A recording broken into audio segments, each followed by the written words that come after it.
La Covid-19 ne recule toujours pas. 2 nouveaux décès, 108 nouvelles infections, dont entre autres plus de 60 cas communautaires. Dr Mamadou Ndiaye, le porte-parole du ministère de la Santé dans le point Covid du jour. Sur 1489 tests réalisés, 108 sont revenus positifs, soit un taux de positivité de 7,25%. Les cas positifs sont répartis comme suit. Nous avons eu 47 cas contacts suivis par nos services. Nous avons également enregistré 2 cas importés enregistrés au niveau de l'aéroport international Blaise Diagne de Diass et répertorié 59 cas issus de la transmission communautaire répartis comme suit. Nous en avons 4 à Dakar Plateau, Mariste, Matam, Richard Toll et Saint-Louis. 3 à Fatick, Kaolack, Keur Massar, Ngor et Parcelles Assainies. 2 à Liberté 6, Mbao, Podor et Touba. 1 aux Almadies, Cité Djelimbay, Cité Keur Gorgui, Derklé, Grand Dakar, Grand Médine, Grand Yoff, Guédiawaye, HLM, Louga, Nord Foire, Ouakam, Ouest Foire, Sacré-Cœur 3, Scat Urbam et Ziguinchor. 65 patients hospitalisés ont été contrôlés négatifs et déclarés guéris. 27 cas graves sont pris en charge dans nos services de réanimation. 2 décès ont été enregistrés ce jeudi 17 décembre 2020. L'état de santé des autres patients hospitalisés est jugé stable. À ce jour, 17 559 cas ont été déclarés positifs, dont 16 449 guéris, 357 décédés et donc 752 patients sous traitement. Le ministère de la Santé et de l'Action sociale présente ses condoléances aux familles éplorées et souhaite un prompt rétablissement aux patients retenus dans nos services et à ceux qui sont également suivis dans nos domiciles. Face à cette progression des cas de Covid-19, quelle solution pour les écoles? L'instauration du double flux dans l'élémentaire peut-il faire l'affaire dans le cadre du respect des mesures barrières? Les syndicalistes de l'enseignement pensent que oui, et cette solution, selon eux, pourrait même être traduite jusqu'au niveau du moyen secondaire. Voyons tout cela avec Awambaye. Membre du G7 et secrétaire général du CELS authentique, Abdou Fati est parfaitement d'accord pour le retour du double flux dans l'élémentaire. Cela pour contenir la progression rapide du coronavirus. Parce que dans nos écoles, surtout dans la banlieue et les centres urbains, les classes sont surpeuplées. Il ne faut pas se leurrer. Il n'y a pas de distanciation. Les collectivités locales n'ont presque rien fait. Les enfants n'ont pas de masque. Il n'y a pas de gel. Il n'y a pas de lave-mains. Donc je pense qu'il faut éviter de faire la politique de l'Autriche et aller résolument vers les doubles flux ou bien alterner, faire de telle sorte que le niveau 1 vienne le matin, le niveau 2 vienne l'après-midi, et ainsi de suite, ou bien scinder les classes en double flux. Ça peut être vraiment une alternative pour contrecarrer la propagation du virus. Et s'il faut appliquer le double flux, ce sera sur la base d'une sélection. Toutes les écoles primaires au Sénégal ne souffrent pas de sureffectifs. Abdou Fati fait le tableau. Les classes double flux, alterner les cours, mais ça ne peut pas être partout au Sénégal. Il y a des centres urbains où les classes sont pléthoriques. Là, on peut l'appliquer. Mais dans les zones périphériques, les régions périphériques, les enfants ne sont pas nombreux. On a des classes de 15, de 20 élèves. Et l'appliquer seulement dans les centres urbains, intéresser avec un prix forfaitaire les enseignants, comme on le fait avec le double flux est payant, estimer la somme globale et s'engager dans cette dynamique-là, parce que l'école vaut cela. Même s'il n'est pas directement concerné par les mesures dans l'élémentaire, Saourou Sène approuve quand même cette idée de double flux et pense même que le moyen secondaire a besoin de solutions comme celle-ci. Il est le secrétaire général du syndicat autonome des enseignants du moyen secondaire. Je crois que ça aussi, même pour le moyen secondaire, nous ne sommes pas arrivés au double flux, mais je crois que pour éviter en tout cas que les élèves s'entassent dans les salles de classe avec ce manque de table-banc, il va falloir envisager des choses de cette nature-là. Les écoles ont du mal à appliquer rigoureusement le protocole sanitaire, d'où l'urgence de chercher des solutions pour faire face à cette deuxième vague de contamination de Covid-19. Un tour à la gare routière de Colobane à Wambaye pour constater si les règles barrières sont bien respectées. Le port du masque se fait convenablement dans les véhicules de transport en commun par les usagers et par les apprentis et chauffeurs, sauf quelques coxeurs dérogent à la règle. Reportage Oumou Kalsoumli. garage de Colobane, à l'arrêt-bus de la ligne 65, Abdou Goudiaby, la soixantaine, a bien pris place après 20 minutes d'attente. Un masque qui couvre le nez et la bouche, un geste qu'il recommande à tout le monde dans ce contexte de pandémie de la Covid-19. Je les conseille de porter des masques. Je les conseille de porter les masques pour ne pas contaminer des autres. On ne sait pas là où se trouve. Oui, je conseille à tout le monde de respecter les consignes du ministère de la Santé. Plus loin, à la sortie du garage, s'alignent des minibus en partance pour Thiès. Elhaj Malik, un passager, masque noir au visage, appelle à un respect des mesures barrières. La majeure partie ici au Sénégal, respectent. Je pense que les gens doivent respecter les mesures barrières. Je vois ici que la plupart des gens ne mettent pas le masque alors que la maladie est toujours là. Omar est chauffeur d'un minibus Tata de la ligne 40. Il veille scrupuleusement au port du masque dans son bus. Pour lui, pas question de monter sans le masque. Moi, en tant que chauffeur, je contrôle le bus avant de partir. Même les receveurs prennent le temps de bien vérifier si les masques sont bien portés. Avec la propagation rapide du coronavirus, les usagers et conducteurs appellent au respect des mesures barrières pour barrer la route à la maladie. Pékesse avec le VIH-Sida est une zone à risque. C'est parce que cette localité du département de Tivaouane abrite en effet le plus grand marché hebdomadaire. Un constat de la directrice du Centre départemental d'assistance et de formation pour la femme de Tivaouane. C'est pourquoi d'ailleurs les techniciens de la santé ont choisi le lycée de Pékesse pour sensibiliser et conscientiser les élèves et les femmes en âge de procréer sur ce problème de santé publique. Reportage chez Anta Diop. Pékesse, une localité située à quelques kilomètres de Médina Dakhar. Cette localité abrite le plus grand marché hebdomadaire du Cayor, une situation stratégique qui l'expose au risque de contamination au VIH-Sida. Le Centre départemental d'assistance et de formation des femmes a décidé d'organiser une campagne de dépistage volontaire au VIH et de sensibilisation. Le lycée de Pékesse a été choisi. Nar Badiane Sagna, la directrice du SEDAF. Le choix de Pékesse nous vient des techniciens. En tant qu'acteurs de développement, nous travaillons avec les techniciens parce que c'est un problème de santé. C'est la cause pour laquelle ils nous ont orientés vers cette cible jeune d'abord. C'est pourquoi on a jugé utile de venir ici au niveau du lycée de Pékesse en collaboration avec le proviseur parce que les statistiques ont montré que c'est une zone à risque. C'est dû au fait que c'est une zone frontalière. Vous savez qu'il y a un Lumo, un marché hebdomadaire qui est là. Papa Omar Diallo, le proviseur du lycée de Pékesse, apprécie à sa juste valeur cette sensibilisation. Heureusement que nous n'avons pas détecté au sein de notre établissement un cas de sida, mais mieux vaut prévenir que guérir. Pendant une semaine, ces femmes ont parcouru presque toutes les localités du Cayor, de Méré en passant par Niakhène Pékesse pour des sessions de plaidoyer, des causeries et des sensibilisations axées sur cette couche extrêmement vulnérable. RFM Thiès, Cheikh Anta Diop. RFM, fréquence de modulation 94.0, la radio en puissance. RFM Midi. RFM Midi, il est 12h11. Le directeur de Sonacos l'a annoncé un prix consensuel de l'arachide au kilogramme. Le CCP a réagi et accuse l'État d'être dans une tentative de vouloir leur tordre le bras. Un prix consensuel serait leur imposer un prix que la loi du marché a bien cassé.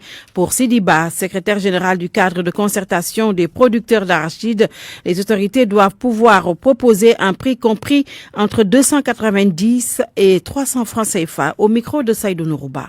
J'ai trouvé que la règle du marché a dicté une autre chose. Et nous pensons que nous, en tant que producteurs, nous avons des présomptions que ce prix consensuel dont on veut nous faire croire risque d'être à notre détriment. Pourquoi? Parce qu'aujourd'hui, nous vendons nos arachides à certains huiliers au prix de 280 et qu'ils achètent chez nous et qu'ils paient à 200 à 320. Et nous pensons que les autres qui étaient dans le marché, qui étaient très actifs dans le marché parallèle au niveau de nos hameaux et villages, nous les achetaient à 300 francs. Donc nous pensons que nous avons de fortes présomptions que cet effort que les paysans ont eu à fournir pour produire assez de graines et les mettre dans le marché. Et le prix rémunérateur qu'ils nous proposent, nous craignons que ceux qui proposent aujourd'hui ce prix consensuel-là veulent nous faire subir la loi de l'État. en se s'adossant derrière les pouvoirs publics pour pouvoir nous imposer un prix qui risque de ne pas tellement nous arranger. Nous arranger un prix qui nous permette de gagner beaucoup d'argent et d'investir davantage dans nos exploitations familiales. Aujourd'hui, le prix dans le marché, c'est 300 francs, c'est 280. J'ai fait presque toutes les régions du sud du Sénégal, de Kolda jusqu'à Kaolack. Les paysans vendent pas à moins de 280, 285 francs le kilo. Et il y en a même dans certaines zones au niveau de la région de Kolda où le prix du kilogramme d'arachide est acheté à 300 francs. C'est 10 francs ou bien c'est 10 francs par kilo. Là, c'est les porter préjudice et probablement et vivement que ce prix consensuel soit de 300 francs le kilo. À l'instant, cet incendie à Kahone, c'est à Kaolack, 3 abris provisoires de l'école primaire Amadi Diaro 2 ravagés par le feu. L'incendie s'est produit ce matin avant l'arrivée des élèves. Près d'une 50aine de tables bancs calcinées. L'école est située non loin de l'aérodrome de Kahone où des opérations de démolition de maisons ont été entamées il y a de cela 2 semaines. Kolda, le rythme de la campagne de commercialisation de l'arachide est toujours timide. Les producteurs dans les champs poursuivent les opérations de récolte. Abdoulaye Diallo, reportage. 25 jours après son démarrage, la campagne de commercialisation de l'arachide n'a pas atteint sa vitesse de croisière au Fouladou. Le rythme est encore timide.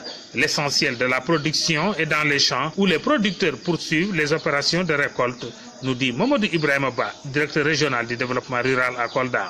Ça signifie qu'ils sont en train toujours de procéder au battage, à la mise en meule et au conditionnement de leur arachide. C'est ce qui fait que depuis le démarrage donc de la campagne de commercialisation, que le rythme est encore là. Parce qu'à ce jour, on est à 80 tonnes de semences collectées. Ça signifie que nous n'avons pas encore démarré carrément parce que les opérations post-récolte n'ont pas encore terminé. Le retard dans l'arrêt des pluies et le déficit du matériel de récolte sont entre autres causes de cette lenteur dans le déroulement de la campagne de commercialisation de l'arachide. L'hivernage à Kolda est plus long que dans les autres régions. Raison pour laquelle, à l'heure où nous sommes, jusqu'à présent, les producteurs sont en train de s'atteler sur les opérations post-récolte. Pourquoi le battage est retardé? C'est parce qu'on n'a pas suffisamment de batteuses. Les gens sont obligés toujours d'utiliser les pratiques manuelles pour faire le battage. L'État a fait un effort parce qu'on a reçu 7 batteuses pour la région de Kolda, mais le nombre est encore insuffisant. Contrairement au prix plancher de 250 francs le kilogramme d'arachide, présentement, les opérations d'achat des graines au Fouladou varient de 275 à 300 francs le kilogramme. RFM Kolda, Abdoulaye Diallo. À Kaolack, 30 à 40 000 tonnes de sésame sont attendues pour cette présente campagne. Les producteurs interpellent cependant l'État, un accompagnement et une organisation de la filière. Le président de la Fédération des producteurs de sésame dans le bassin arachidier, Cheikh Omar Sy, au micro de Ibrahim Adjami. Nous attendons à peu près une production de, disons, 30 000 à 40 000 tonnes. Fait simplement que l'hivernage de cette année a été vraiment un hivernage de sésame. Maintenant, les difficultés, nous en avons. Mais nous avons surtout une difficulté majeure. Et la difficulté majeure que nous avons, c'est véritablement la commercialisation du sésame. Et c'est à ce niveau d'ailleurs que nous faisons un plaidoyer au niveau de l'État. Nous demandons à l'État sénégalais de réguler d'abord les prix. Nous demandons à l'État sénégalais de mettre la main dans l'accompagnement. Et l'accompagnement, ça peut aller à beaucoup de niveaux. Il y a d'abord l'accompagnement de l'État par la mise en place de fonds. Parce que si nous avons aujourd'hui des fonds, on peut acheter les sésames, rester des moments, des périodes assez propices et les revendre à des prix exorbitants. Et il y a aussi qu'on attend l'accompagnement de l'État dans le cadre des politiques de semencières que nous sommes en train de faire. Donc nous attendons de l'État que l'État s'approprie, prenne en charge aussi vraiment la filière sésame, comme il l'a fait pour beaucoup d'autres filières. Fatigue, plusieurs localités insulaires secouées par l'émigration clandestine. Si certains jeunes ont réussi leur voyage illégal, d'autres qui ne sont pas parvenus à leur fin se trouvent dans des conditions socialement pénibles.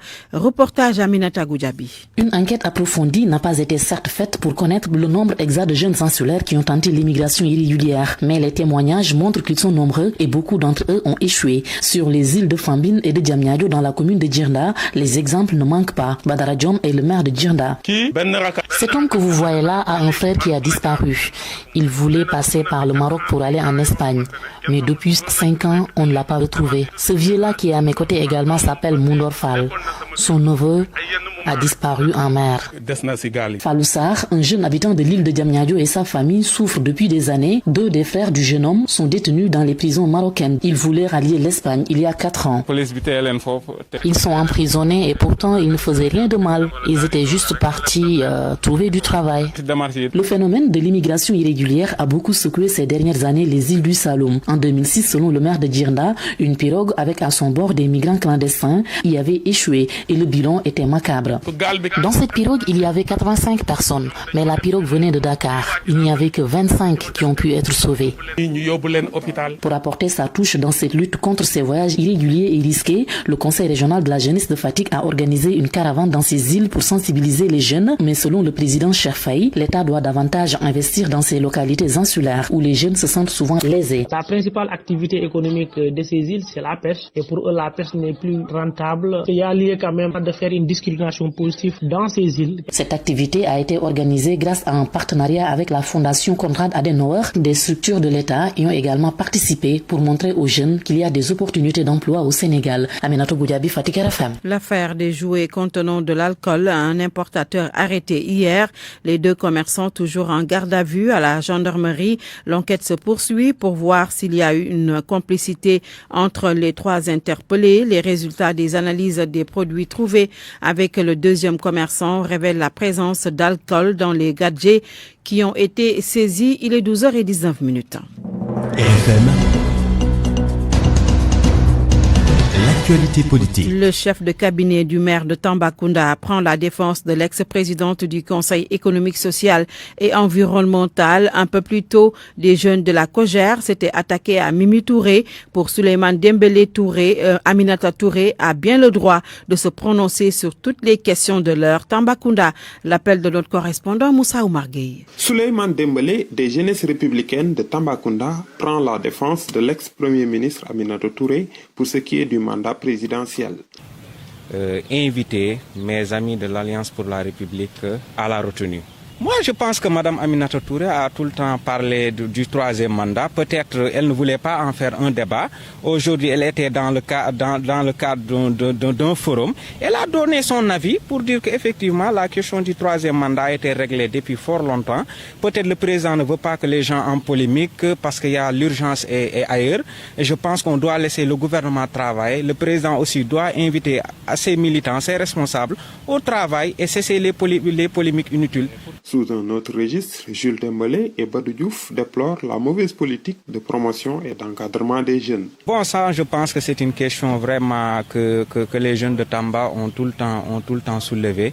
Et c'est très regrettable aujourd'hui si on voit la situation. Et ce qui nous dérange un peu par rapport à ça, c'est qu'aujourd'hui les gens sont pas trop enthousiasmés par rapport à cette venue de M. Idrissa Seck. Parce que les gens voient plus de politique que de travail par rapport à sa venue auprès du président Macky Sall. Les principes qu'on avait défendus hier contre Ablaye Wade, ce sont ces mêmes principes aujourd'hui que nous allons défendre, ça c'est sûr. Malgré le manque de considération dont ils sont victimes, ces jeunes de l'Alliance pour la République à Tambacounda décident tout de même de continuer à mener leurs activités liées à l'animation du parti. Moussa Oumar Gueye, Tambacounda, Radio Futur Média. RFM. L'actualité internationale. Bienvenue Georges. Merci Binta Diallo. Pierre Buyoya n'est plus. L'ancien président du Burundi est décédé à Paris à l'âge de 71 ans des suites du Covid-19. Il a succombé dans une ambulance qui l'amenait dans un hôpital parisien pour les soins. Il avait été hospitalisé la semaine dernière dans un hôpital à Bamako où il a été placé sous respirateur avant d'être évacué hier à Paris. Pierre Buyoya a dirigé le Burundi de 1987 à 1993 et de 1996 à 2003. Il y a 3 semaines, il avait démissionné de son poste de haut représentant de l'Union africaine pour le Mali et le Sahel après avoir été condamné à la prison à perpétuité dans le procès de l'assassinat de l'ancien président Melchior Ndadaye en 1993. Il avait démissionné donc pour se défendre et laver son honneur. Pierre Buyoya avait qualifié le procès de parodie des justices et de mascarade politique. Au Nigeria, plus de 300 élèves libérés 6 jours après leur enlèvement. Les forces de sécurité nigérianes ont réussi à libérer plus de 340 adolescents. L'annoncé du gouverneur de Katsina, l'état de Katsina, dans le nord du pays. Ces élèves ont été enlevés le 11 décembre dernier dans un établissement et conduits dans une vaste forêt de la région. Leur enlèvement a été revendiqué par Boko Haram dans un message vocal. Au Togo, liberté provisoire pour les opposants Brigitte Kafoui Adia Magbo Johnson et Gérard Diossou, mais ils sont placés sous contrôle judiciaire. Ces deux membres de la dynamique Monseigneur Pozzo sont accusés d'atteinte à la sécurité de l'État et de groupement de malfaiteurs. Ils avaient été arrêtés fin novembre, mais le procureur de la République a précisé qu'ils peuvent être rappelés à tout moment. Et en Guinée-Bissau, Georges, l'opposition rejette la dissolution de l'Assemblée nationale. Les partis de l'opposition qui siègent à l'Assemblée considèrent qu'il n'y a aucune raison de dissoudre l'institution. Aussi, souligne-t-il, il n'y a pas de crise au Parlement Noamankali. Entendu après une audience séparée au palais présidentiel sur l'intention du président de la République, le général Oumar Sissoko Embalo, de dissoudre l'Assemblée nationale populaire, le coordinateur national du mouvement pour l'alternance démocratique, Madame G15, et porte-parole des membres du Conseil d'État, Brahima Kamara, a déclaré que tout va bien et que ce qui se passe à l'Assemblée nationale populaire n'est rien de plus qu'un exercice démocratique et un débat d'idées.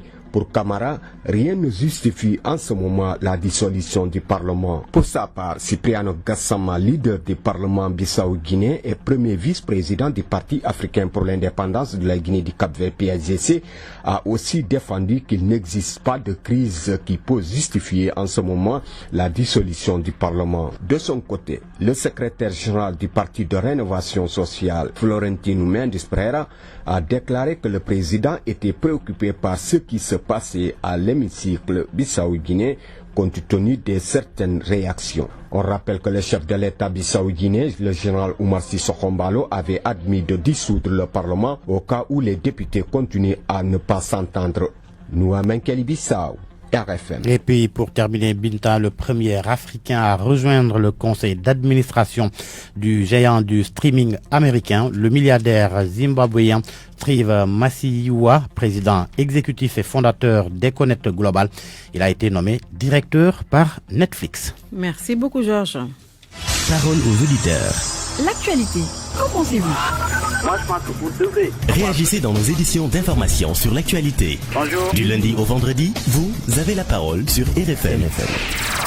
Vous aurez tout à l'heure la parole sur l'introduction des produits impropres à la consommation, failles dans le contrôle et les conséquences. Pour en parler, nous recevons Mokhtar Samb. Il est commissaire principal aux enquêtes économiques, et Momar Ndao, président de l'ASCOSEN, l'association des consommateurs sénégalais. RFM Sport. Bienvenue, cher Tidiane. Merci à vous, Binta Diallo. La Fédération de handball du Sénégal lance son académie chez les garçons. Une première avec un accord tripartite entre la Fédération du Sénégal, celle de la France et le club d'élite PAUIC d'Aix-en-Provence. Voici les précisions du conseiller du président de la Fédération française de handball que nous avons joint ce matin juste après la signature de l'accord. Son nom, Paul Landry. Très content de concrétiser ce projet avec la Fédération sénégalaise de handball et le club professionnel d'Aix-en-Provence. Nous avons échangé depuis un bon de plusieurs mois déjà dans le passé, et en 2021, nous avons prévu de soutenir la Fédération sénégalaise principalement autour de 2 axes: structurer et former les cadres de demain au sein de la Fédération sénégalaise afin d'assurer une meilleure détection et formation des jeunes talents. Et nous savons combien il y a beaucoup de talents, que ce soit en garçons et en filles, au Sénégal.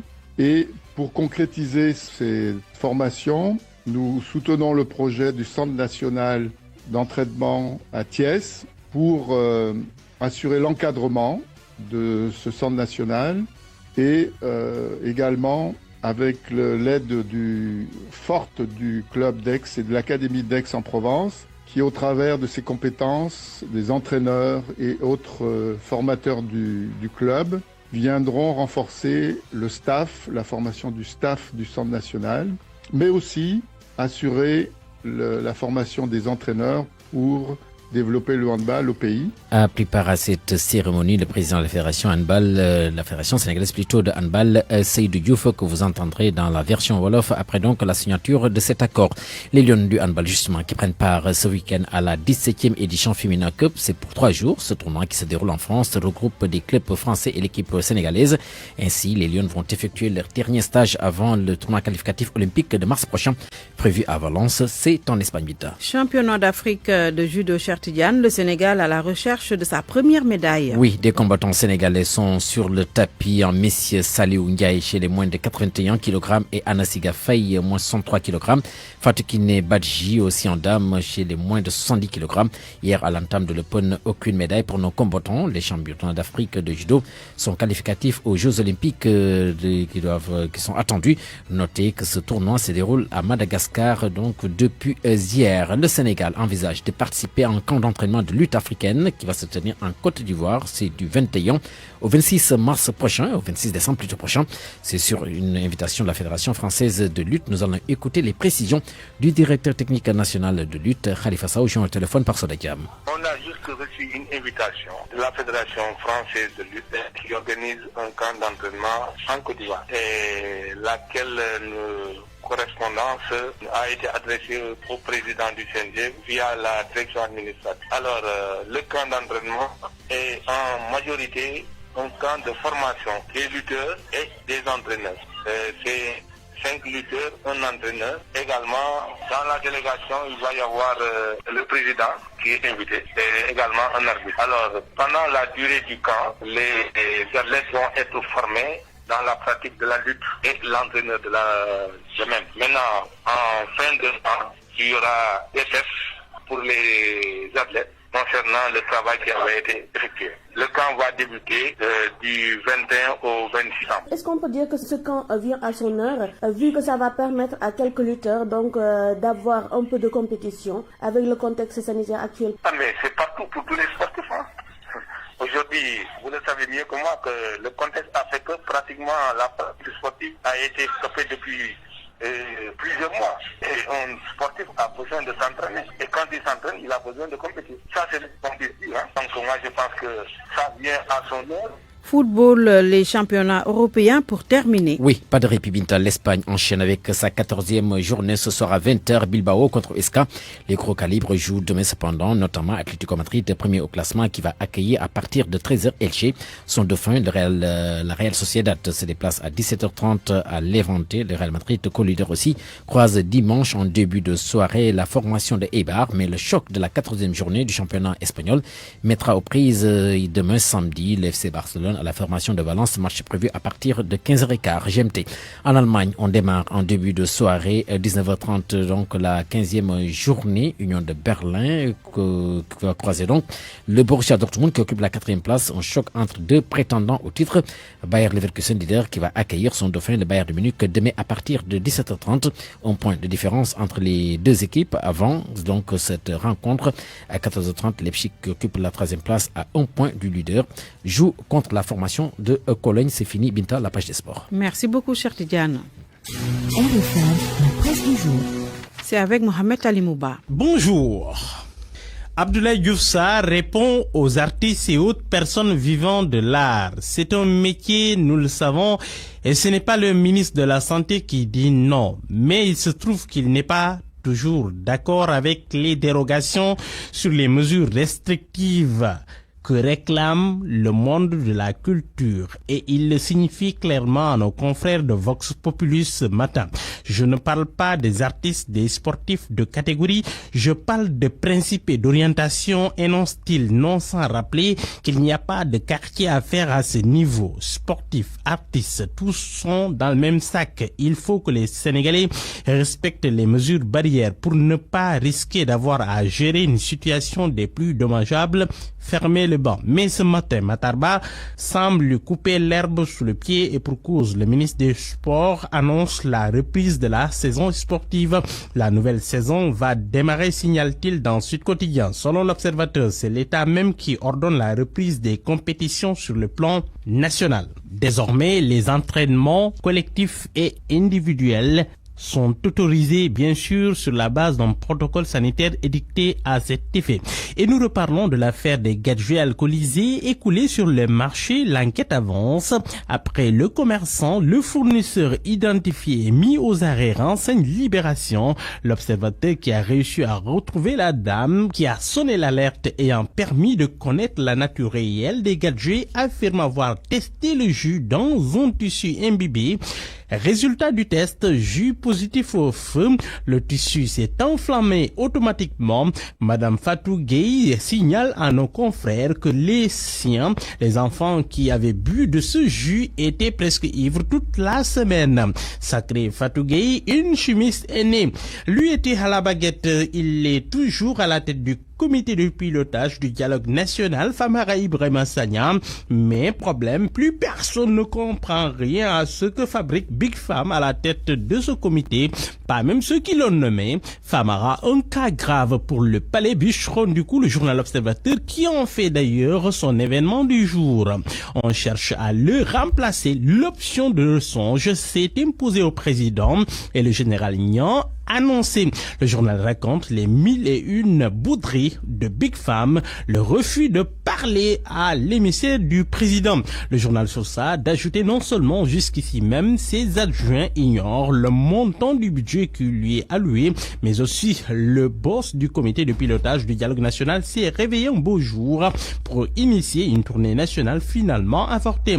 Joint au téléphone pour éclairer la lanterne des Sénégalais, Big Fam raccroche au nez le journal Source A, non sans lui rappeler les mots suivants. Est-ce que vous me connaissez? Pourquoi vous m'appelez? Ne me fatiguez pas. Fin de citation. Allez, parlons des velléités de suppression des villes. Dakar en tête ce matin. Abdoulaye Makhtar Diop, grand sérigne de Dakar, corrige Macky Sall dans le journal Tribune. Selon lui, le projet est un tissu de futilité, non sans y voir quelques manœuvres politiciennes destinées à reprendre à l'opposition ce qu'elle a gagné par le suffrage des citoyens. Opposition ferme aussi de la société civile dans le même journal. Mouniaï de l'ONG 3D dit non au projet et lance le mouvement pour le maintien des villes. Comment maintenir la mémoire de Ya, réhabiliter le grand Maodo? Dr Babacar Diop a organisé hier une rencontre sur la crise politique de 1962. Pour Dr Diop, Mamadou Ya est plus grand que tous les 4 présidents que le Sénégal a connus, mais il a fait des erreurs que ses adversaires ont exploitées, à lire dans le journal As. À la une du journal Le Soleil, le secteur extractif en 2019, 161 milliards de francs CFA versés au trésor public.